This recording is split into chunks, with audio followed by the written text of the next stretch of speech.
Hello everyone, welcome to streaming knowledge. आज हम periodic properties का पार्ट 4 करने वाले हैं, जिसके अंदर हम करेंगे ionization enthalpy and electron gain enthalpy के बारे में। तो शुरू करते हैं आज का ये वीडियो। और देखिए, अगर अभी तक आपने मेरे इस चैनल को सब्सक्राइब नहीं किया है तो प्लीज़ कर लीजिए, और साथ ही साथ टेलीग्राम चैनल को भी सब्सक्राइब कर लीजिए, क्योंकि वहाँ पर आपको नोट्स मिल जाएंगे। तो शुरू करते हैं आज का ये वीडियो। देखिए, आयनाइजेशन एंथैल्पी या फिर एनर्जी।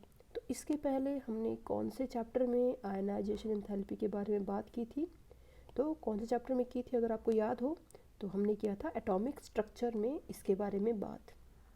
ठीक है, उसमें हमने कुछ इस तरीके से अलग अलग क्या पढ़े थे, शेल्स देखे थे, एनर्जी लेवल्स देखे थे। उसमें हमने देखा था कि जब आपको एनर्जी चाहिए होती है आउटर मोस्ट शेल के इलेक्ट्रॉन को बाहर निकालने के लिए, तो उस एनर्जी को हम बोल देते थे आयनाइजेशन एंथैल्पी या फिर एनर्जी। ठीक है, तो वही लिखा है, it is the heat given to an isolated gases atom to remove an electron from its valence outermost shell. तो ऑलरेडी हम डेफिनेशन कर चुके हैं। ठीक है, तो हमने ये स्ट्रक्चर ऑफ एटम में ऑलरेडी कर ली थी डेफिनेशन, तो वही दोबारा से यहाँ पर रिपीट हो रही है कि हमें क्या करना पड़ेगा, हीट सप्लाई करनी पड़ेगी आइसोलेटेड गैसियस एटम को to remove electron from its valence outermost shell.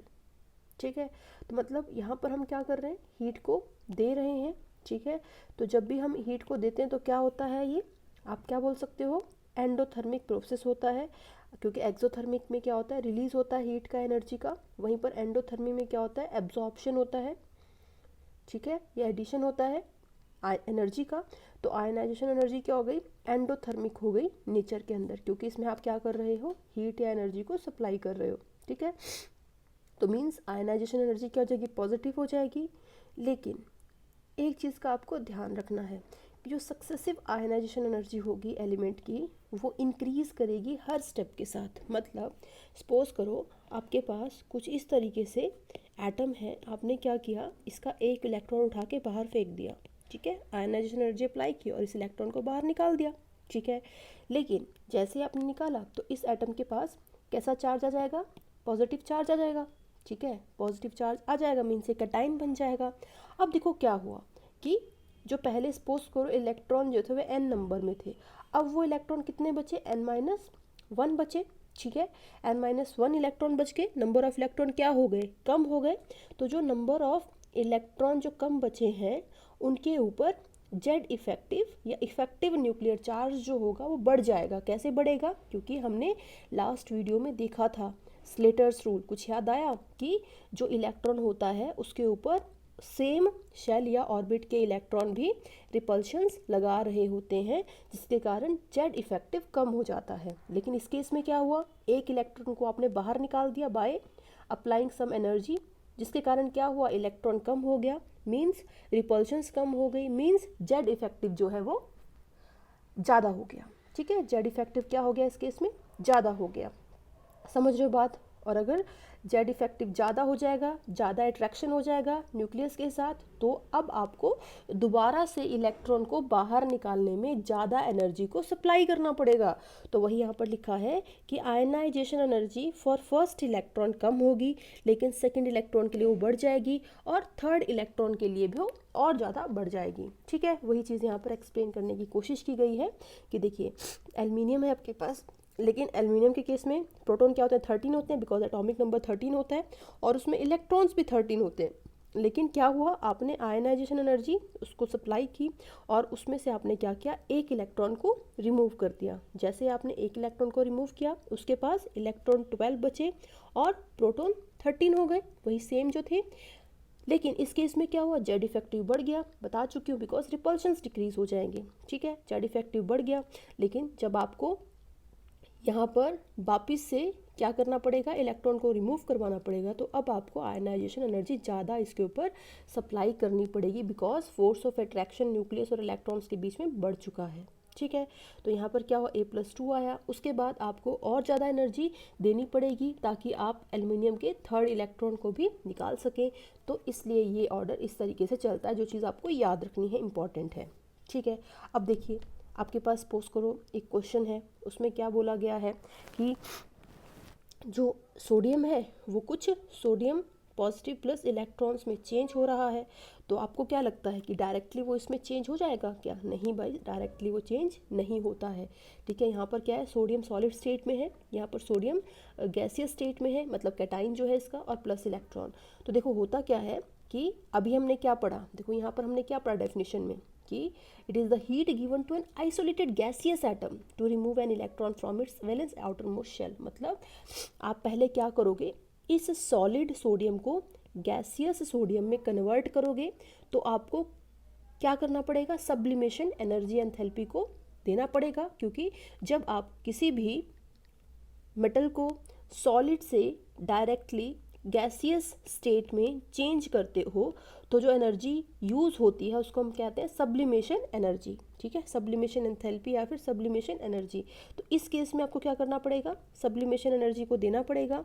अब आपने क्या किया, सब्लिमेशन एनर्जी दिया तो ये किस में चेंज हो गया, सोडियम गैस में चेंज हो गया। उसके बाद आप क्या करोगे, इस सोडियम गैस के अंदर आयनाइजेशन जो है एनर्जी दोगे। जैसे आप आयनाइजेशन एनर्जी दोगे उसके बाद ये क्या कन्वर्ट हो जाएगा, सोडियम कैटाइन में ये कन्वर्ट हो जाएगा प्लस इलेक्ट्रॉन। ठीक है, तो जहाँ हमको लग रहा था कि ये प्रोसेस एक स्टेप में हो रहा था, तो वो एक स्टेप में नहीं हो रहा होता है, वो 2 स्टेप में हो रहा होता है। मींस अगर आपको कोई बोले कि change in enthalpy find out करो कि कितना चेंज हुआ एंथैल्पी में, तो आप कैसे फाइंड आउट करोगे कि delta H is equals to sublimation enthalpy plus ionization energy. ठीक है, तो चीज़ आपको याद रखनी है क्योंकि आगे क्वेश्चंस आने वाले हैं। ठीक है, तो हम कैसे निकालेंगे चेंज इन एंथैल्पी, एक बार फिर से रिपीट करते हैं, दोनों को हम ऐड कर देंगे। उस तरीके से आप क्या कर सकते हो, एंथैल्पी में चेंज जो है फाइंड आउट कर सकते हो। अब देखो यहाँ पर दूसरी क्वेश्चन, यहाँ पर देखिए दूसरा क्वेश्चन किस तरीके से आ सकता है, सेम उसी तरीके से एल्युमिनियम सॉलिड से आप एल्युमिनियम +3 गैस +3 इलेक्ट्रॉन में जा रहे हो अगर, तो आपके पास एंथैल्पी चेंज किसके बराबर होगा। तो सबसे पहले आप क्या करोगे, एल्युमिनियम सॉलिड को सब्लिमेशन एनर्जी दोगे और उसको एल्युमिनियम गैस में कन्वर्ट कर लोगे। उसके बाद पहले आपने आयनाइजेशन एनर्जी 1 दी, ठीक है, तो एल्युमिनियम पॉजिटिव आ गया। उसके बाद आयनाइजेशन एनर्जी 2 दी तो एल्युमिनियम +2 आ गया। तो क्या हो गया, यहाँ पर 2 इलेक्ट्रॉन लूज हो गया अभी तक के प्रोसेस में। उसके बाद वापस से आपने आयनाइजेशन एनर्जी 3 प्रोवाइड की, तो उसके केस में उसके बाद क्या आ गया, एल्युमिनियम +3 बन गया आपके पास। मतलब आपने क्या किया, हर स्टेप में कुछ एक जो है आयनाइजेशन एनर्जी दी है। हाँ, बस एक चीज़ आपको याद रखनी है, ऐसा नहीं कि भाई एक एक इलेक्ट्रॉन निकाल रहे हैं तो हर बार जो है आयनाइजेशन एनर्जी सेम होगी। नहीं भाई, आयनाइजेशन एनर्जी सेम नहीं होती है, सब स्टेप में डिफरेंट होगी। रीज़न मैं आपको बता चुकी हूँ, बिकॉज जेड इफेक्टिव जो है बढ़ रहा होता है, इसलिए हर स्टेप में आयनाइजेशन एनर्जी जो है इंक्रीज हो जाएगी। तो चेंज इन एंथैल्पी क्या आ जाएगा, तो निकाल सकते हो, सबको आप क्या कर दोगे, यहाँ पर ऐड कर दोगे।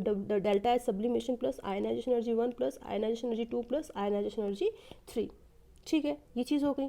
अब देखो हम बात करते हैं periodic trends of ionization energy. ठीक है, कि पीरियोडिक टेबल में वो कैसे वेरी करते हैं। तो अलोंग द पीरियड, ठीक है, अलोंग द पीरियड जो आयनाइजेशन एनर्जी है वो इंक्रीज करती है और डाउन द ग्रुप वो डिक्रीज करती है। ऐसा क्यों है, बिकॉज जब आप अलोंग द पीरियड जाओगे तो वहाँ पर अगर आपको याद हो, जो हम बार बार पढ़ रहे हैं, जेड इफेक्टिव बढ़ता है। मींस जो न्यूक्लियस है उसका जो इलेक्ट्रॉन के साथ इंट्रैक्शन जो है, वो अट्रैक्शन जो है वो इंक्रीज होता है, इफेक्टिव न्यूक्लियर चार्ज जो है वहाँ पर बढ़ता है।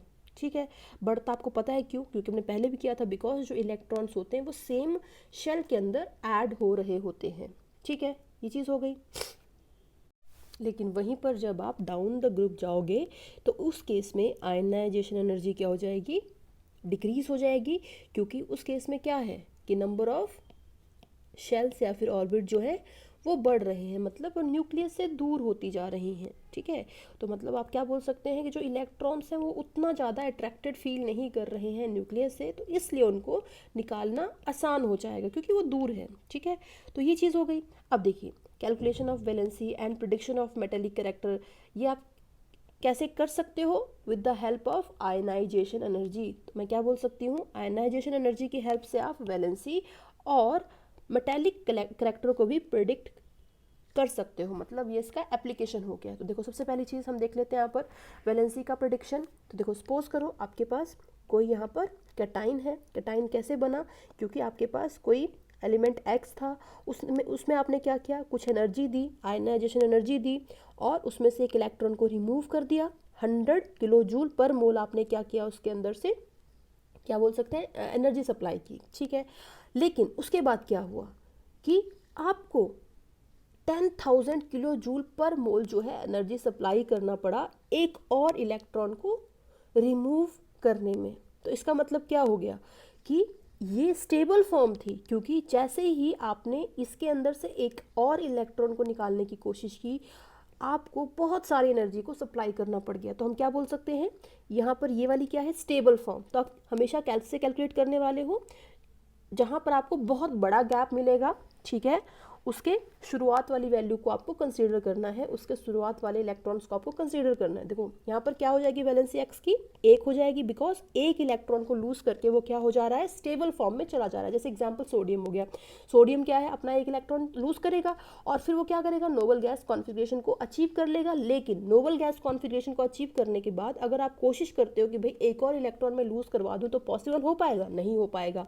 तो या फिर पॉसिबल करवाना है तो आपको बहुत सारी एनर्जी को सप्लाई करना पड़ेगा। इसका मतलब क्या हो गया इस केस में, सोडियम के केस में, कि उसका जो वैलेंसी होगा वो 1 होगा, ठीक है। वहीं पर अगर मैं एग्जांपल दूं आपको मैग्नीशियम का, तो मैग्नीशियम के केस में क्या है, +2 है, मतलब 2 इलेक्ट्रॉन से 2 इलेक्ट्रॉन्स लूज करके वो क्या कर सकता है, नोबल गैस कॉन्फिगरेशन को अचीव कर सकता है, उसकी वैलेंसी 2 होती है। तो मतलब क्या हुआ कि वो पहले अपना आराम से एक इलेक्ट्रॉन लूज कर देगा, फिर दूसरा भी कर देगा, लेकिन जैसे ही वो नोबल गैस कॉन्फिगरेशन को अचीव कर गया, उसके बाद आपको बहुत सारी एनर्जी सप्लाई करनी पड़ेगी उसके अंदर से इलेक्ट्रॉन को रिमूव करने के लिए। तो हम क्या बोल सकते हैं कि जहाँ पर आपको एक बहुत बड़ा चेंज देखने को मिल रहा है, देखिए यहाँ पर बहुत बड़ा चेंज देखने को मिल रहा है, तो उसके इन फर्स्ट मतलब उसके इमीडिएट आप बोल सकते हैं फर्स्ट वाली जो वैल्यू होगी, ये वाली वैल्यू होगी, वहाँ तक आपको जाना है, वहाँ तक की उसकी क्या हो जाएगी, वैलेंसी हो जाएगी। तो इस केस में वैलेंसी क्या आ जाएगी, 2 आ जाएगी। बिकॉज क्यों मैंने बोला 2 हो जाएगी, बिकॉज तीसरे पे आपको बहुत सारी एनर्जी जो है सप्लाई करनी पड़ रही है। तो इस केस में वैलेंसी क्या हो गई आपके पास, 2 हो गई। अब देखिए तीसरा केस देख लेते हैं हम लोग। देखिए पहला आपने क्या किया, आयनाइजेशन एनर्जी पास की, तो क्या हुआ कि कितनी पास की, x किया, तो एक इलेक्ट्रॉन लूज हो गया। फिर आपने क्या किया, सेकेंड को लूज करवा दिया x+50 करके, थर्ड को लूज करा दिया x+100 करके। लेकिन देखिए जैसे ही आप फोर्थ इलेक्ट्रॉन को लूज करवाने चले, तो आपको 100x कितनी सारी एनर्जी सप्लाई करनी पड़ेगी, तब जाके वो इलेक्ट्रॉन मतलब कि रिमूव कर पाओगे। मतलब आप क्या बोल सकते हो, आयनाइजेशन एनर्जी थर्ड देने के बाद वो जो आपके पास कैटाइन था वो स्टेबल फॉर्म में जा चुका है। तो कितने बार आपने क्या किया, एनर्जी जो है इलेक्ट्रॉन को रिमूव करवाया, 3 इलेक्ट्रॉन को रिमूव करवाया, तो आप क्या बोल सकते हो, उसकी वैलेंसी क्या हो गई, 3 हो गई। क्या हो गई, वैलेंसी 3 हो गई, ठीक है। इस तरीके से आप कर लोगे। अब देखो अगला क्वेश्चन देख लेते हैं। यहाँ पर सपोज करो आपके पास एलिमेंट ए है, बी है, सी है, जिसमें आयनाइजेशन एनर्जी क्या है, 100 है, 20 है, 50 है। तो अगर आपसे कोई पूछता है कि मेटालिक करेक्टर का ऑर्डर क्या होगा, तो मेटल्स क्या करते हैं, ईजिली अपना इलेक्ट्रॉन को लूज कर देते हैं। मतलब जो बहुत ईजिली अपने इलेक्ट्रॉन को लूज कर दे रहा है, मींस जिसको कम आयनाइजेशन एनर्जी चाहिए इलेक्ट्रॉन को लूज करवाने के लिए, वो ज़्यादा मेटालिक करेक्टर का होगा। तो सबसे ज़्यादा कम एनर्जी इसमें किसको चाहिए, बी को चाहिए, फिर सी को चाहिए, फिर ए को चाहिए। तो मेटालिक ऑर्डर आपके पास क्या हो जाएगा, सबसे ज़्यादा बी का, फिर सी का, फिर ए का। तो मतलब आयनाइजेशन एनर्जी कम मींस मेटालिक करेक्टर ज़्यादा। तो ये चीज़ हो गई, ठीक है। अब देखिए अगला क्वेश्चन देख लेते हैं। सपोज करो आपके पास एलिमेंट्स हैं, कौन कौन से, ए है, बी है, सी है, जिनकी आयनाइजेशन एनर्जी क्या क्या है, फर्स्ट है इसमें 100, सेकंड 200, थर्ड क्या 10,000, बी के केस में 50, 100, 150, और सी के केस में 5000, 5800 एंड 15000, ठीक है। तो सबसे पहली चीज़ इसमें आपको क्या कैलकुलेट करनी है, मेटालिक करेक्टर कैलकुलेट करना है, बी ए सी का, ठीक है। तो क्या होगा इसका मेटालिक करेक्टर देख लेते हैं। तो सबसे ज़्यादा मेटालिक करेक्टर किसका होगा, बी का होगा। क्यों बी का होगा, बिकॉज वो क्या कर रहा है, इजीली अपने इलेक्ट्रॉन्स को लूज कर दे रहा है कम एनर्जी के सप्लाई करते हुए ही। लेकिन जो ए और सी में अगर हम देखते हैं तो देखो इसमें 5000 किलो जूल पर मोल जो है एनर्जी सप्लाई करनी पड़ रही है। 5800 मीन्स बहुत ज़्यादा आपको एनर्जी सप्लाई करनी पड़ेगी। वहीं पर देखो ए में फिर भी कम है, तो हम क्या बोल सकते हैं, सबसे ज़्यादा मेटालिक करेक्टर किसका होगा, बी का होगा, फिर ए का होगा, फिर सी का होगा। तो देख लो यहाँ पर बी, फिर ए, फिर सी, ये हो गया। अब हम क्या बोल सकते हैं कि इसमें से मेटल्स कौन कौन से होंगे, नॉन मेटल्स कौन कौन से होंगे, बता सकते हो। क्योंकि बी और ए के केस में आपको कम एनर्जी सप्लाई करनी पड़ रही है, तो हम क्या बोल सकते हैं, इनको मेटल्स बोल सकते हैं। लेकिन सी के केस में बहुत सारी एनर्जी आपको सप्लाई करनी पड़ रही है, इसलिए हम क्या बोल देंगे, उनको नॉन मेटल बोल देंगे, ठीक है। तो हम क्या बोल सकते हैं, सी नॉन मेटल है और ए एंड बी जो है मेटल है। मैं एग्जाम्पल देती हूँ। सपोज करो आपके पास सोडियम है और एक आपके पास क्लोरीन है, ठीक है। तो आपको पता है यह फ्लोरीन मान लो, क्लोरीन हो गया है, फ्लोरीन मान लो, या यहाँ पर मान लो लिथियम है। अब देखो आपको पता है कि अगर आपको सोडियम या लिथियम की नोबल गैस कॉन्फ़िगरेशन अचीव करवानी है तो आपको क्या करना पड़ेगा, बस एक इलेक्ट्रॉन को लूज़ करवाना पड़ेगा और वो क्या कर लेंगे, अपना नोबल गैस या इनर्ट गैस कॉन्फ़िगरेशन को अचीव कर लेंगे। मींस उनके लिए इलेक्ट्रॉन को लूज़ करना बहुत ही आसान है, मींस आयनाइजेशन एनर्जी क्या है, कम है। लेकिन वहीं पर आप क्लोरीन और फ्लोरीन को देखिए, इस केस में इनको क्या करना पड़ेगा, इस केस में इनको क्या करना पड़ेगा, इनके पास वैलेंस इलेक्ट्रॉन में, वैलेंस सेल में कितने इलेक्ट्रॉन है, 7 है। मतलब इनको क्या करना पड़ेगा, एक इलेक्ट्रॉन को गेन करना पड़ेगा, एक इलेक्ट्रॉन को गेन करना पड़ेगा, तब जाके वो इनर्ट गैस कॉन्फ़िगरेशन को अचीव करेंगे। मींस अगर आप चाहते हैं कि भाई क्लोरीन या फ्लोरीन से एक इलेक्ट्रॉन को रिमूव करना है तो बहुत मुश्किल हो जाएगा आपके लिए। क्यों मुश्किल हो जाएगा, बिकॉज उनको एक इलेक्ट्रॉन की ज़रूरत है, तो क्यों चाहेंगे कि भाई उनको 2 इलेक्ट्रॉन की डेफिशिएंसी हो जाए, समझ रहे हो बात। तो हम क्या बोल सकते हैं, क्लोरीन और फ्लोरीन क्या है, नॉन मेटल्स हैं, ठीक है। और ये क्या है, मेटल्स। मेटल्स क्या थे, जो अपने इलेक्ट्रॉन्स को इजीली लूज कर देते हैं। शायद आपको बात क्लियर हो गई होगी। हम क्या बोल सकते हैं कि सबसे ज़्यादा रिएक्टिव मेटल कौन सा होगा इनमें से, तो ऑब्वियसली जिसको कम एनर्जी चाहिए, सबसे कम एनर्जी किसे चाहिए, तो ऑब्वियसली बी को चाहिए, तो क्या आ जाएगा इसका आंसर, बी आ जाएगा। उसके बाद वैलेंसी क्या होगी, ए की, वैलेंसी ए की देखिए इसमें क्या होगी, देखिए ए है आपके पास और सी है, ठीक है। तो वैलेंसी ए की क्या हो जाएगी इसमें, देखो 100 है, 200 है, बाद में आपको बहुत ज़्यादा एनर्जी सप्लाई करनी पड़ रही है तो 200 पे स्टेबल स्टेट आ जा रही है। मींस वैलेंसी क्या हो जाएगी इसकी, 1 2, ठीक है। 2 इलेक्ट्रॉन लूज करके स्टेबल हो जा रहा है, तो 2 आ गई यहाँ पर। वहीं पर अगर हम वैलेंसी ऑफ सी की बात करते हैं तो वैलेंसी ऑफ सी में देख लो, देखो 5000, 5800, बाद में एकदम से 15000, तो यहाँ पर क्या हो गया, आप क्या बोल सकते हैं, यहाँ पर क्या हो गई, यहाँ पहुँचते ही उसके पास स्टेबल स्टेट जो है अचीव हो चुकी है। तो हम क्या बोल सकते हैं, सी की वैलेंसी क्या आ जाएगी, यहाँ पर 2 आ जाएगी, तो 2 लिख देते हैं यहाँ पर, ठीक है। अगली चीज़, फैक्टर्स अफेक्टिंग आयनाइजेशन एनर्जी, की कौन कौन से फैक्टर्स जो है वो आयनाइजेशन एनर्जी को अफेक्ट करते हैं, तो कौन कौन से हैं। पहली चीज़ साइज़, तो जितना ज़्यादा साइज़ होगा उतनी ही कम आयनाइजेशन एनर्जी हो जाएगी, या जितना ज़्यादा कम साइज़ होगा उतनी ही ज़्यादा आयनाइजेशन एनर्जी हो जाएगी। मतलब दोनों क्या है, इन्वर्सली प्रोपोर्शनल है, ठीक है। वैसे हमने क्या पढ़ा था पीरियोडिक ट्रेंड्स में कि जब हम अलॉन्ग द पीरियड बढ़ते हैं तो हमारा साइज जो था वो क्या कर रहा था, डिक्रीज कर रहा था, लेकिन उसी केस में आयनाइजेशन एनर्जी क्या होती है, इंक्रीज करती है। वहीं पर अगर हम बात करते हैं डाउन द ग्रुप की, तो उसमें क्या होता है, साइज जो है हमारा बढ़ता है, तो मतलब क्या हो जाएगा, हमारा आयनाइजेशन एनर्जी डिक्रीज हो जाएगी, ठीक है। सिंपल चीज़, थोड़ा सा आगे बढ़ते हैं हम लोग। अब देखो यहाँ पर आपके सामने यहाँ पर कुछ एक एलिमेंट्स लिखे हैं, कैटाइन एनाइन दे रखे हैं, आपको उनको अरेंज करना है आयनाइजेशन के ऑर्डर में। तो देखो सबसे पहली चीज़ आयरन है, फिर आपके पास Fe+2 है, फिर Fe+3 है। अब आप बताओ, Fe है, आयरन है, उसने क्या किया, 2 इलेक्ट्रॉन लूज कर दिए, फिर 3 इलेक्ट्रॉन लूज किए। तो जब उसने 2 इलेक्ट्रॉन लूज किए तो वो क्या करेगा, ईजिली कर देगा, ठीक है। लेकिन जब उसे 3 इलेक्ट्रॉन लूज करने पड़ जाएंगे तो आपको क्या पता है, क्या बताया था, बहुत मुश्किल होने वाला है। क्यों, बहुत ज़्यादा उसको मुश्किल होने वाला है, ठीक है, क्योंकि उसका जेड इफेक्टिव बढ़ रहा था, ऑलरेडी हम कर चुके हैं, ठीक है। उसके बाद अगर हम बात करते हैं ओ नेगेटिव, O-2 की, तो इस केस में क्या होगा, देखो उल्टा कर लेते हैं। यहाँ पर हमने क्या किया, O है, ठीक है, O-1 है, O-2 है। अब जब O था, ऑक्सीजन था, उसके पास क्या थे, इलेक्ट्रॉन कम थे, ठीक है, क्योंकि वो क्या है, नॉन मेटल है। उसने क्या किया, एक इलेक्ट्रॉन गेन कर लिया। अब जैसे ही उसने गेन किया, ठीक है, तो क्या होगा, क्या होगा, उसकी जो कमी थी थोड़ी सी पूरी हो चुकी है, ठीक है। अब कमी जो है पूरी हो चुकी है, ठीक है।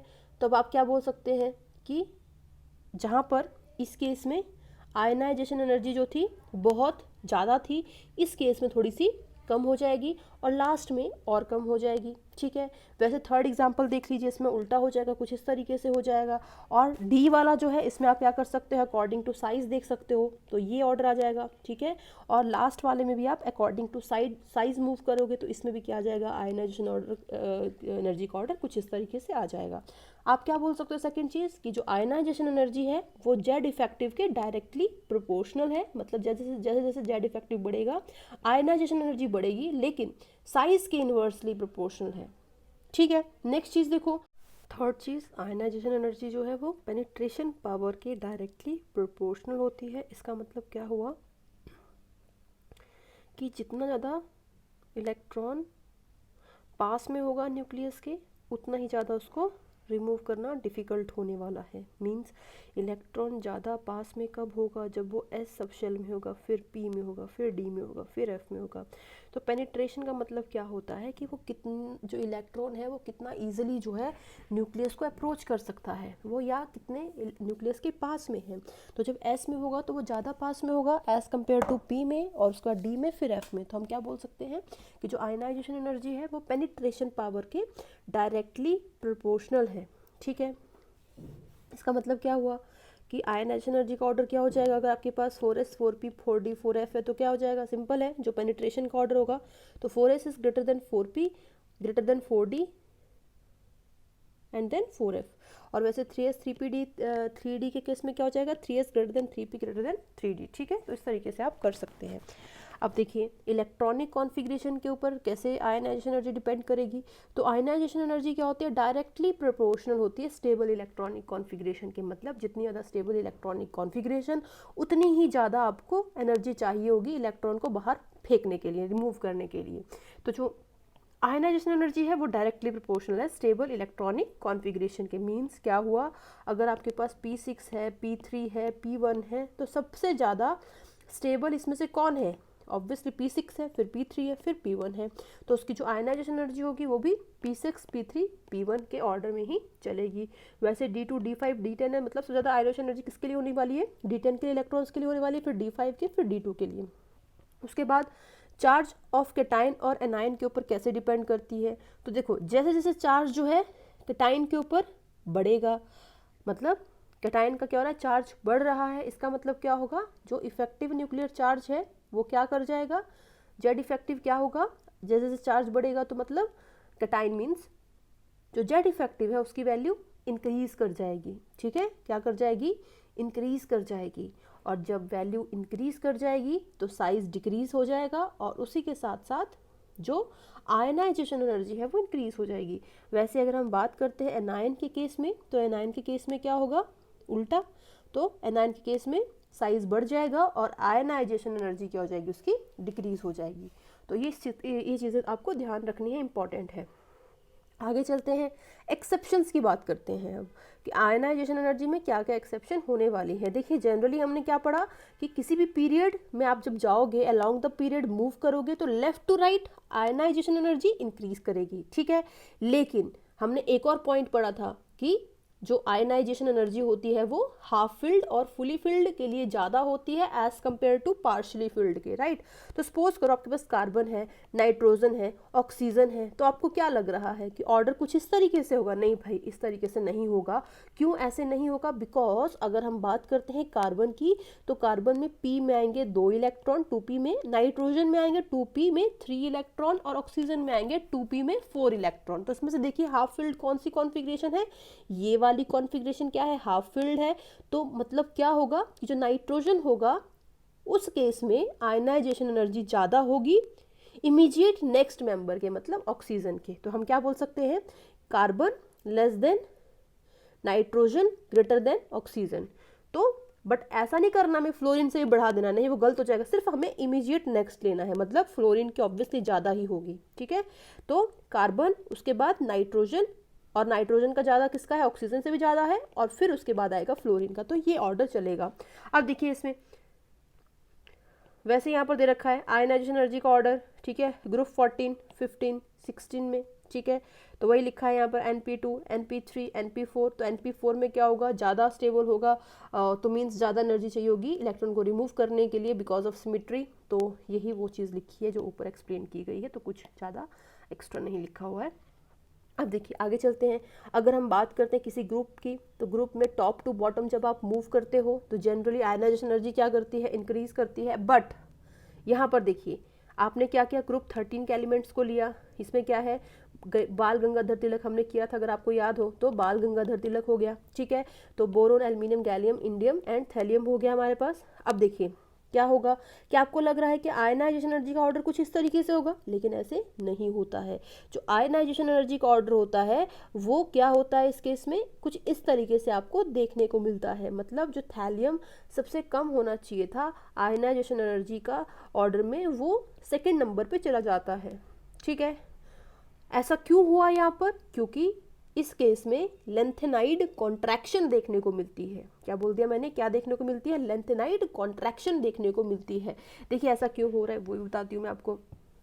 देखो होता क्या है कि लेंथेनाइड कॉन्ट्रैक्शन क्या होता है कि अगर आपको पीरियोडिक टेबल याद हो तो मैं आपको दिखा देती हूँ, 1 मिनट रुकिए। देखिए कुछ इस तरीके से पीरियोडिक टेबल था, राइट, ऐसे था पीरियोडिक टेबल।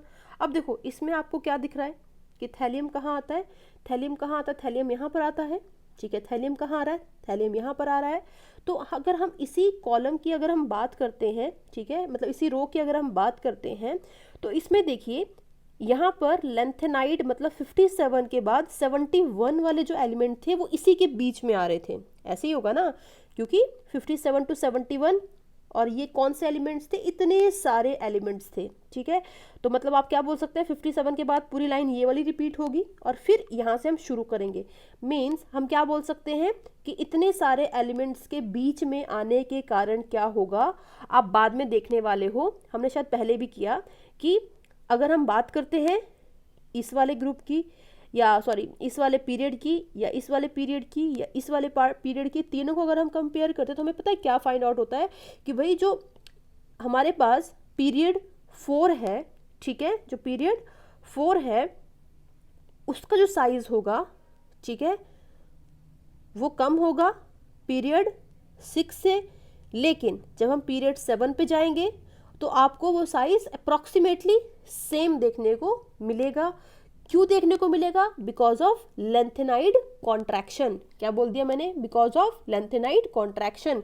क्योंकि हमने पढ़ा था कि जैसे जैसे आप अलोंग द पीरियड जाओगे तो साइज क्या करता है, साइज जो है आपका डिक्रीज करता है। लेकिन अब इस केस में देखिए इतने सारे एलिमेंट्स जो हैं बीच में आ चुके हैं, राइट, इतने सारे एलिमेंट्स बीच में आ चुके हैं। मतलब आप क्या बोल सकते हैं कि जो साइज है वो डिक्रीज होते होते होते होते बहुत कम डिक्रीज आपको देखने को मिलेगा। तो ये यहाँ पर चीज हो गई, ठीक है। तो हम यहाँ पर क्या बोल सकते हैं, थैलियम की जो आयनाइजेशन एनर्जी है वो क्या हो जाएगी, ज्यादा हो जाएगी। क्यों ज्यादा हो रही है? बिकॉज उसका साइज क्या है, कम है एज कंपेयर टू अदर्स, और जिसके कारण क्या हो रहा है, आप क्या बोल सकते हैं, उसकी आयनाइजेशन एनर्जी ज्यादा हो जा रही है एज कंपेयर टू अदर। तो वही यहाँ पर लिखा हुआ है। तो लेंथेनाइड कॉन्ट्रैक्शन में क्या है, due to filling of 4f before 5d causes sudden decrease in size of 5d series. This is called lengthenide contraction. And due to lengthenide contraction, size of 4d and 5d series are almost equal. तो मैं आपको बता चुकी हूँ इसका मतलब क्या है, ठीक है, क्योंकि पूरी एक 14 एलिमेंट्स बीच में चले जा रहे हैं, ठीक है। वैसे देखिए एक्टिनाइड सीरीज में भी हो जाएगा, ठीक है। एक्टिनाइड सीरीज में भी क्या हो रहा है, देखो यहाँ पर फिर से देख लेते हैं। एक्टिनाइड सीरीज में भी क्या हो रहा है, सेम चीज हो रही है। क्या हो रहा है, 89 से 103 वाले जो एलिमेंट है देखिए यहाँ पर पूरे के पूरे क्या हो रहे हैं, यहाँ पर बीच में आ जा रहे हैं, ठीक है। तो ये सारे एलिमेंट्स यहाँ पर बीच में आएंगे, फिर हम वापस आगे शुरू करेंगे। मीन्स 14 एलिमेंट्स बीच में है, तो आपको जो साइज है वो बहुत ही ज्यादा कम डिक्रीज उसमें देखने को मिलेगा, जिसको हम क्या बोल देते हैं, एक्टिनाइड कॉन्ट्रैक्शन बोल देते हैं, ठीक है। तो वही लिखा है, due to filling of 5f before 60 causes decrease in size of 60 series, this is called actinide contraction, ठीक है। आई होप आपको चीजें क्लियर होगी होंगी। तो ये चीज आपको याद रखनी है, एक्सेप्शन है। अब देखिए वैसे देखिए इसमें लिखा है ग्रुप 14। ग्रुप 14 के केस में आयनाइजेशन एनर्जी का ऑर्डर क्या होना चाहिए था, पहले कार्बन, सिलिकॉन, उसके बाद हमारे पास जर्मेनियम, टिन एंड लेड, यही होना चाहिए था। लेकिन ऑर्डर जो है ये नहीं होता है। ऑर्डर क्या देखने को मिलता है आपको, ऑर्डर कुछ इस तरीके से देखने को मिलता है, मतलब लेड का ज़्यादा देखने को मिलता है एज कम्पेयर टू टिन। ऐसा क्यों हो रहा है? Again because of lanthanide contraction. Lanthanide contraction के कारण ही आपको ये चीज़ देखने को मिल रही है। देख लो यहाँ पर थैलियम के अगला क्या था, या देखो थैलियम के आगे क्या आ रहा है, देखिए यहाँ पर लेड आ रहा है ना। तो लेड का जो आयनाइजेशन एनर्जी है वो ज़्यादा क्यों है टिन के कंपैरिजन में, क्योंकि यहाँ पर लेंथेनाइड कॉन्ट्रैक्शन आपको देखने को मिल रही है। तो आई होप आपको चीज़ें समझ में आ गई होगी, ठीक है। ये चीज़ हो गई, तो वही यहाँ पर लिखा हुआ है। तो क्या बोला है, डी ब्लॉक में क्या होगा, आयनाइजेशन एनर्जी का जो ट्रेंड होगा वो बहुत ज़्यादा इरेगुलर होगा, ठीक है। अगर हम सिर्फ डी ब्लॉक की बात करते हैं जिसमें हमारे पास 3D 4D 5D 6D series थी, उसमें भी क्या होगा, आयनाइजेशन एनर्जी का जो ट्रेंड होगा वो बहुत ही ज़्यादा इरेगुलर देखने को मिलेगा। ऐसा क्यों? Because of lanthanide contraction and actinide contraction, मैं आपको बता चुकी हूँ, ठीक है। तो यहाँ पर दे रखा है कि ग्रुप 3 के अंदर क्या होगा, 3D greater than 4D greater than 5D होगा आयनाइजेशन एनर्जी के ऑर्डर में। लेकिन अगर हम बात करते हैं ग्रुप 4, 5, 6, 10, तो उस केस में क्या हो जाएगा, 3D 4D 5D ठीक है। उसके बाद अगर हम बात करते हैं 7, 8, 9, 11, 12, तो उस केस में क्या हो जाएगा 5D greater than 3D greater than 4D। तो ये चीज़ आपको याद रखनी है, ठीक है, इंपॉर्टेंट है। तो इसका कोई भी मेरे पास उस तरीके से एक्सप्लेनेशन नहीं है, बट ये एक्सपेरिमेंटल चीज़ें हैं, तो आपको चीज़ें याद करनी पड़ेंगी कि जो ग्रुप 3 है उसमें क्या ऑर्डर चलेगा, ग्रुप 4, 5, 6, 10 में क्या चलेगा, ग्रुप 7, 8, 9, 11, 12 में क्या चलेगा। तो ग्रुप 3 में तो लेंथेनाइड कॉन्ट्रैक्शन नहीं देखने को मिलेगी, बट इनमें क्या हो रहा है, लेंथेनाइड कॉन्ट्रैक्शन देखने को मिल रही है, इसलिए यहाँ पर इररेगुलरिटीज़ देखने को मिलेगी आयनाइजेशन एनर्जी में, ठीक है। ये चीज़ हो गई। अब देखिए वही लिखा है आयनाइजेशन एनर्जी का ऑर्डर क्या होगा। तो ये जो एलिमेंट्स हैं, स्कैंडियम हो गया, यट्रियम हो गया, लेंथेनम हो गया, तो ये सारे क्या हैं, फर्स्ट एलिमेंट्स हैं। ये 3D सीरीज़ का, ये 4D सीरीज़ का, ये 5D सीरीज़ का, ग्रुप 3 है ये सारा। तो इसमें जो ऑर्डर होगा वो क्या आ जाएगा आयनाइजेशन एनर्जी का, तो अभी हमने किया, क्या आ जाएगा इसमें 3D greater than 4D greater than 5D, यही किया हमने। तो इसका मतलब क्या हो गया यहाँ पर देख लेते हैं। देखो 3D greater than 4D greater than और 5D, ठीक है। तो इस तरीके से आप इसको अटेम्प्ट कर सकते हो। और वैसे देखिए अगला क्या है इसमें, कॉपर और सिल्वर और गोल्ड।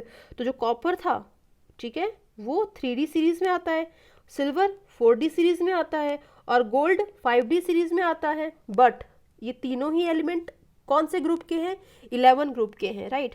तो अगर हम बात करते हैं 11th ग्रुप का, तो इसमें ऑर्डर क्या देखने को मिलता है आपको, 4D, 3D, 5D, ठीक है। पहले 4D सबसे कम और उसके बाद 3D मीन्स कॉपर और फिर गोल्ड, ठीक है।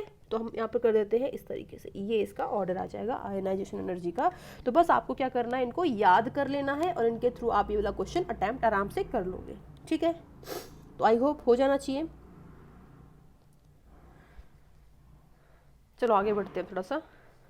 यहाँ पर देखिए, अब देखिए क्वेश्चन है, first ionization energy of nitrogen is greater than oxygen but second ionization energy of oxygen is greater than nitrogen, how.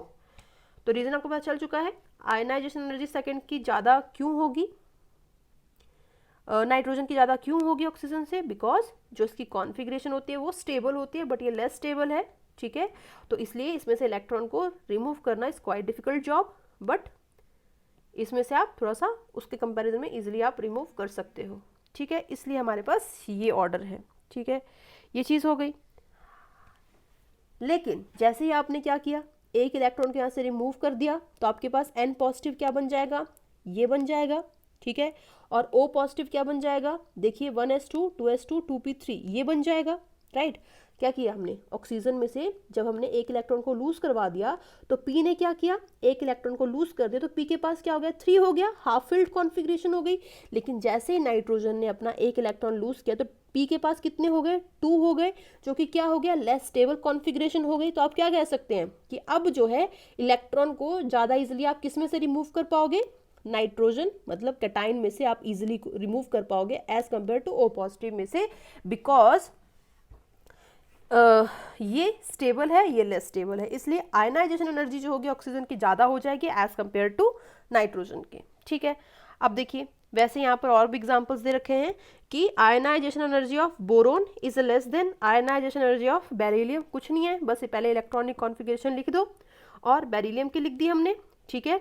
तो अब जब आप चेक करोगे तो क्या होगा, देखो यहाँ पर 2p के पास क्या है, 1 इलेक्ट्रॉन है, बट यहाँ पर 2s के पास क्या है, 2 है। फुली फिल्ड, हाफ फिल्ड क्या होते हैं, एक्सेप्शनली स्टेबल होते हैं, मीन्स ये वाली कॉन्फ़िगरेशन स्टेबल होगी, बट ये वाली कॉन्फ़िगरेशन लेस स्टेबल होगी, मीन्स आप यहाँ से इजीली इलेक्ट्रॉन को रिमूव कर सकते हो, मीन्स आयनाइजेशन एनर्जी आपको कम चाहिए होगी, बट इस केस में आपको आयनाइजेशन एनर्जी क्या चाहिए, ज़्यादा चाहिए, ठीक है। तो वही यहाँ पर ये चीज़ लिखी हुई है।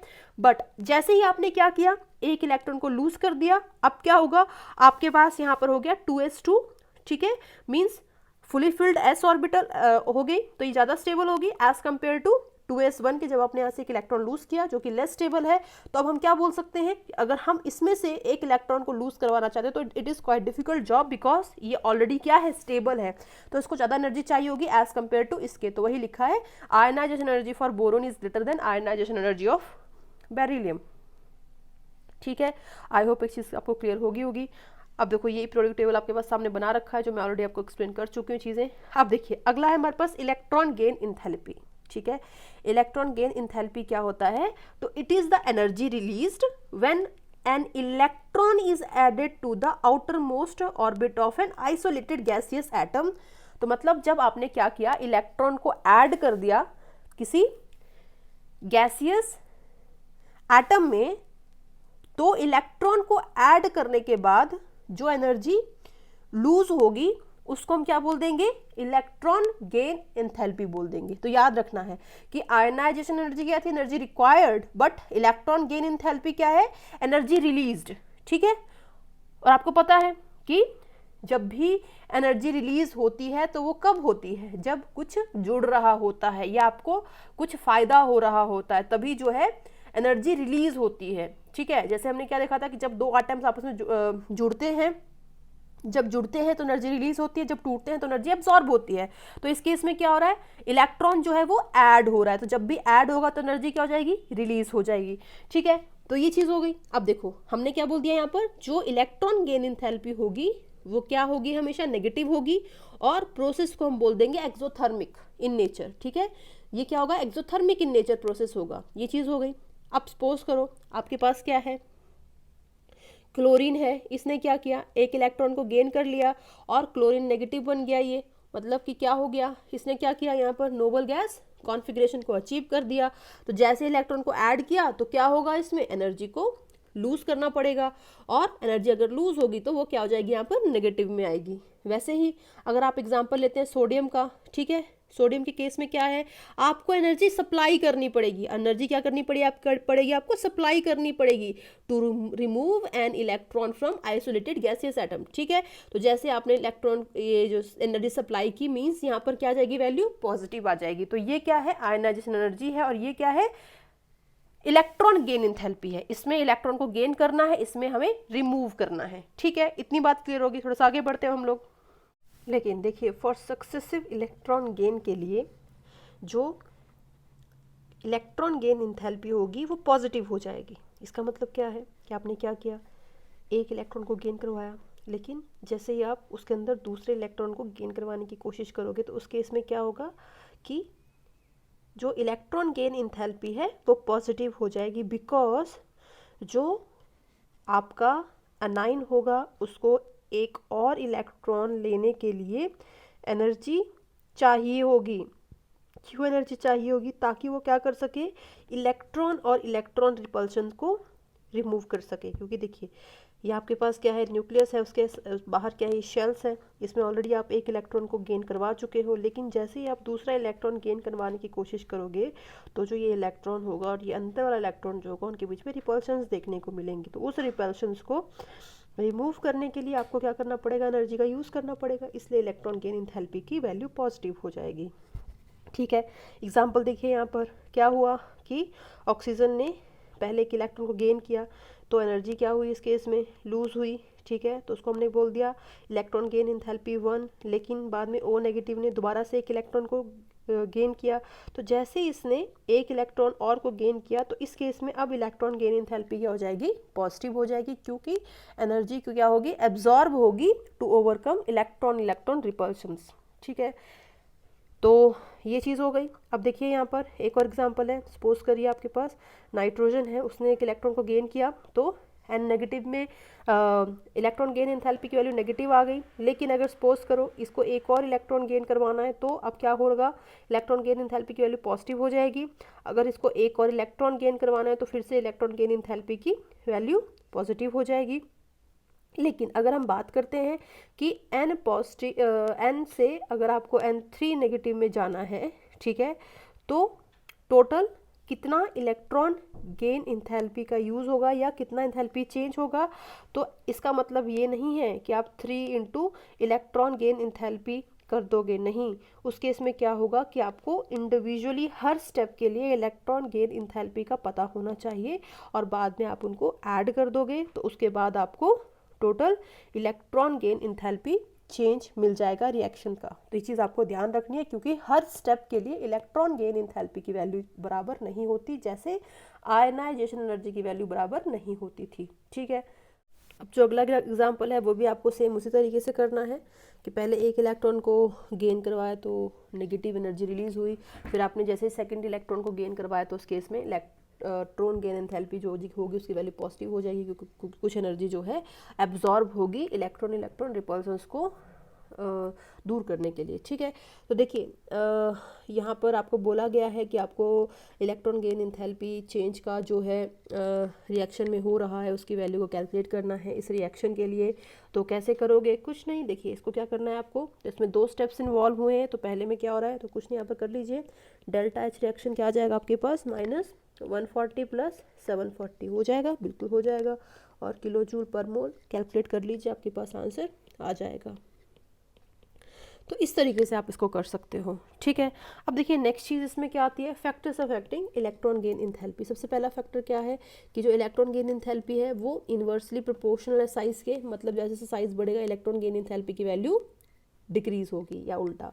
ठीक है, और साथ ही साथ जो इलेक्ट्रॉन गेन एंथैल्पी है वो जेड इफेक्टिव के डायरेक्टली प्रोपोर्शनल है। ठीक है, ये चीज़ हो गई। साथ ही साथ देखिए एक यहाँ पर और चीज़ है, हमने आयनाइजेशन एनर्जी के केस में क्या पढ़ा था कि जो इलेक्ट्रॉन गेन आयनाइजेशन एनर्जी थी हाफ फिल्ड या फुली फिल्ड ऑर्बिटल्स के लिए उनकी बहुत ज़्यादा थी, because they were stable configurations. But देखिए इसमें देखिए अब अगर सपोज करो यहाँ पर एलिमेंट्स हैं जिनके पास क्या है, हाफ फिल्ड या फुली फिल्ड कॉन्फ़िगरेशन है, तो उस केस में वो क्या होंगे, रिलक्टेंट होंगे to take an extra electron, because अगर वो एक्स्ट्रा इलेक्ट्रॉन को लूज़ करेंगे लेंगे तो उससे क्या होगा कि उनकी जो स्टेबिलिटी है वो लूज़ हो जाएगी, या उनकी जो स्टेबल कॉन्फ़िगरेशन है वो लूज़ हो जाएगी। तो इस केस में क्या होगा कि जो उनकी डेल्टा एच की वैल्यू होगी, मतलब जो इलेक्ट्रॉन गेन एंथैल्पी की जो वैल्यू होगी वो बहुत ही ज़्यादा लेस नेगेटिव होगी। ठीक है, क्या होगी, वो बहुत ही ज़्यादा लेस नेगेटिव होगी। क्यों होगी, आपको रीज़न बता चुकी हूँ, क्योंकि वो ऑलरेडी क्या है, स्टेबल है। ठीक है, ये चीज़ हो गई। अब देखिए periodic trend of electron gain enthalpy. तो पहली चीज़ कि जो पीरियड होता है उसमें लेफ़्ट टू राइट जब आप जाएंगे तो जेड इफेक्टिव बढ़ेगा, और जब जेड इफेक्टिव बढ़ेगा तो आपका इलेक्ट्रॉन गेन एंथैल्पी भी बढ़ेगा। इसका मतलब क्या हो गया, इलेक्ट्रॉन गेन एंथैल्पी जो है वो और ज़्यादा नेगेटिव होती चली जाएगी। ठीक है, बढ़ने का मतलब यहाँ पर क्या है कि जो इलेक्ट्रॉन गेन एंथैल्पी है वो और ज़्यादा नेगेटिव होती चली जाएगी। ठीक है, ये हो गया। अब देखिए यहाँ पर अगली चीज़ कि अगर हम बात करते हैं ग्रुप में, तो फ्रॉम टॉप टू बॉटम क्या होता है, मेटालिक कैरेक्टर इंक्रीज होता है। ठीक है, साइज बढ़ता है, बिल्कुल सही। ठीक है, और साथ ही साथ अगर हम बात करते हैं इलेक्ट्रॉन गेन एंथैल्पी की, तो उसकी वैल्यू क्या हो जाएगी, डिक्रीज हो जाएगी, मीन्स लेस नेगेटिव हो जाएगी। यहाँ पर ये नहीं करना है कि भाई लेस नेगेटिव मतलब कि वैल्यू को देख के, नहीं, लेस नेगेटिव मतलब लेस रिलीज, ये मतलब है यहाँ पर। ठीक है, और मतलब मोर नेगेटिव मतलब मोर रिलीज। ठीक है, तो यहाँ पर क्या होगा, लेस रिलीज होगा, मीन्स लेस नेगेटिव होगी। ठीक है, अब जैसे यहाँ पर देखिए बताया भी गया है कि अगर सपोज करो आपके पास मेटल है, यहाँ पर क्या होगा, नॉन मेटल जब आप अलोंग द पीरियड मूव करोगे और डाउन द ग्रुप जाओगे तो क्या होगा, मेटल और स्ट्रॉन्ग आपको देखने को मिलेगा। अब देखो होगा क्या, सपोज करो यहाँ पर कोई मेटल है जिसकी इलेक्ट्रॉन गेन एंथैल्पी क्या है, -20 किलो जूल है। तो अगर आप डाउन द ग्रुप जाओगे तो जो ये वैल्यू है वो कम नेगेटिव होगी, मीन्स -10 ले लिया है यहाँ पर। वहीं पर जब आप अलोंग द पीरियड जाओगे तो उस केस में ये मोर नेगेटिव हो जाएगी, मीन्स लाइक -1000 लिखा हुआ है, ये मतलब है यहाँ पर। ठीक है, तो जब आप अलोंग द पीरियड जाओगे तो वैल्यू ज़्यादा नेगेटिव हो जाएगी, डाउन द ग्रुप वो लेस नेगेटिव होगी। अब एक्सेप्शंस इन इलेक्ट्रॉन गेन एंथैल्पी। ठीक है, जैसे हमने आयनाइजेशन एनर्जी के केस में पढ़ा, वैसे ही कुछ एक एक्सेप्शन इलेक्ट्रॉन गेन एंथैल्पी के केस में भी है। तो ग्रुप 2 हो गया, 15 हो गया, 12 हो गया, 18 हो गया। तो इस केस में क्या होगा, इलेक्ट्रॉन गेन एंथैल्पी पॉजिटिव होगी। ऐसा क्यों बोला मैंने, क्योंकि ऑलरेडी ये क्या है, ये स्टेबल इलेक्ट्रॉनिक कॉन्फ़िगरेशंस है। क्योंकि यहाँ पर क्या होगा, कंप्लीट ऑक्टेट होगा। 12 के केस में क्या होगा, डी का फुली फिल्ड होगा। 15 के केस में होगा पी पार्शली फिल्ड होगा, और 2 के केस में होगा एस फुली फिल्ड होगा। तो आप क्या बोल सकते हैं, इनके केस में क्या होगा, इलेक्ट्रॉन गेन एंथैल्पी की जो वैल्यू होगी वो पॉजिटिव हो जाएगी, because already they are very stable electronic configurations. ठीक है, तो वही यहाँ पर लिखा हुआ है, क्योंकि जैसे आप एक और इलेक्ट्रॉन ऐड करने की कोशिश करोगे तो उस केस में वो पी सब शेल में होगा, जो कि आप बोल सकते हैं अनस्टेबल स्टेट हो जाएगी। G15 के केस में क्या होगा, NP3 ऑलरेडी है, NP4 हो जाएगा, मीन्स अनस्टेबल। और अगर हम बात करते हैं 12 में, तो D10 ऑलरेडी है, तो जो नया इलेक्ट्रॉन होगा वो पी सब शेल में जाएगा, मीन्स आप बोल सकते हैं स्टेबिलिटी लॉस। और G18 में क्या है, ऑलरेडी क्या है, वहाँ पर ऑक्टेट कंप्लीटेड है। वहीं पर देखिए अगर हम बात करते हैं पीरियड 2 और 3 की, तो मतलब ग्रुप 14, 15, 16, 17 के जो एलिमेंट्स होंगे उन केस में जो इलेक्ट्रॉन गेन एंथैल्पी होगी ठीक है, पीरियड 2 एलिमेंट्स की वो लेस नेगेटिव होगी देन पीरियड 3 के। ठीक है, ऐसा क्यों हुआ, एक बार फिर से रिपीट करते हैं। मैंने क्या बोला कि ग्रुप 14, 15, 16, 17 मीन्स कौन कौन से हो गए, ये कौन कौन से ग्रुप हो गए, कार्बन का, नाइट्रोजन का, ऑक्सीजन का, फ्लोरीन वाला।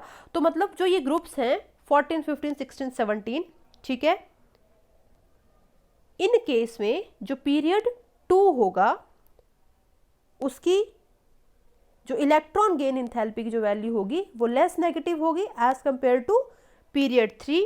क्यों होगी, क्योंकि देखो क्या होता है कि जो हमारे पास पीरियड 2 है उसमें रिपल्शंस देखने को ज़्यादा मिलेगी, बिकॉज उसके अंदर जो हमारे पास ऑर्बिट है वो क्या है, रिलेटिवली स्मॉल है एज कंपेयर टू P3 के। ठीक है, साथ ही साथ जो हमारे पास P3 है उसके अंदर क्या ऐड हो जाता है, तो उसके अंदर d ऑर्बिटल भी ऐड हो जाती है, 3d ऑर्बिटल ऐड हो जाती है, राइट। तो जब d ऑर्बिटल ऐड हो जाएगी तो इलेक्ट्रॉन के पास ज़्यादा चांसेस हैं अपने आप को, आप बोल सकते हैं, प्लेस करने के। तो इस कारण से क्या होता है कि P2 के केस में जो ये एलिमेंट्स आएंगे इन वाले ग्रुप्स के, इनकी जो वैल्यू होगी इलेक्ट्रॉन गेन इंथैल्पी की वो लेस नेगेटिव होगी एज कंपेयर टू पीरियड 3 के एलिमेंट के।